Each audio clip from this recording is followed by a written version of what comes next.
Hello and welcome to What the Fort. Today we're looking at the shadowy world of smuggling.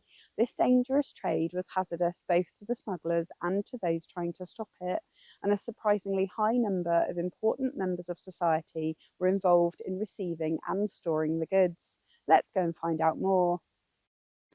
Taxes in the 18th and 19th century on imported goods were extremely high. This was to fund many of the wars being fought by Britain at the time.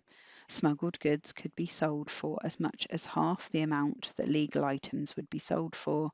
The cargo on a single large smuggling ship could be worth £2,000 to £10,000 when a labouring man's yearly wage was no more than £25. Therefore, for many, smuggling helped support families in times of great poverty. The obvious goods such as brandy, rum, gin, and tobacco were commonly smuggled, but more unusual items such as tea, silk, and other fine fabrics, china, glass, playing cards, salt, sugar, chocolate, and even human hair were also smuggled. Smugglers were also paid by escaped prisoners for passage out of the country, and smugglers were also known to have carried letters to and from spies. It was estimated in 1783 that as many as 60,000 men in Britain were involved in smuggling, as well as 100,000 women and children who acted as hawkers and distributed the goods. Fishermen could sail out at night without suspicion and were often involved. Local landowners and clergy were known to have stored goods in their houses and churches. Women and children used to have bladders of spirits or tea quilted into their clothing to be able to move the contraband without looking suspicious. The church tower here at Beer, as well as the local cliffs, were used as signalling spots by the smugglers. They would have used bright spout lanterns to direct beams of light towards ships. Warning fires could also be lit on headlands if a landing needed to be aborted. More subtle signs were used when transporting goods on land, including whistling a particular tune or hanging an item of red clothing on the washing line. This is Beer in East Devon, and the village was a hotbed of smuggling activity in the 18th and 19th centuries, and was even the headquarters of a smuggling gang before the 1760s. The extensive network of caves under the cliffs meant that goods could have been stored straight off of boats. This is a lithograph of Jack Rattenbury. He was an infamous smuggler. He was born in Beer in East Devon in 1778, and by the age of 14 he'd joined the crew of a privateer, an armed vessel licensed to attack and capture enemy vessels. His smuggling days properly started in his late 20s.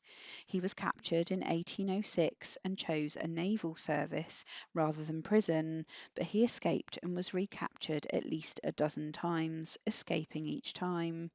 He spent some time in Exeter and Dorchester prisons. He was often protected by Lord Rolle, who lived at Bicton House and was possibly a customer.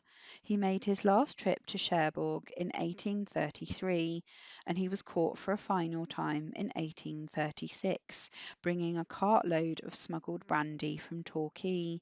He published his somewhat embellished autobiography in 1837, aged 59, and he died in 1844, aged 65.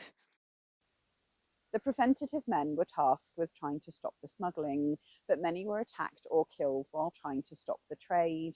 The riding officers, those unarmed men who patrolled the coast, were most vulnerable. John Hurley, a riding officer, was killed in 1755 when trying to extinguish a fire set to warn smugglers near Branscombe. He either fell or was pushed from the cliffs. This building is the Lookout Tower near Branscombe. It was originally built as a Napoleonic War warning signal station, but it was later used as an excise lookout. There were hundreds of landing spots across the Devon and Cornwall coasts. Many were secluded bays, like this one here at Salcombe Mouth. Some of the goods, such as brandy in barrels, would have been tied to ropes and attached to buoys for retrieval by local fishermen later. But if the brandy remained in the sea for too long, it became undrinkable. This church tower here at Salcombe Regis was used to store the smuggled goods, and many of the local villages were involved in distributing the contraband.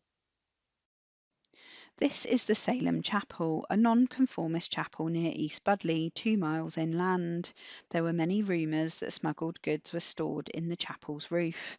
The Reverend Leete, who was a minister at Salem for at least 39 years, left under mysterious and sudden circumstances in 1808, and he was certainly a very wealthy man when he died in 1817. Many thought that he was involved in the trade, but those rumours could have been spread to blacken his name.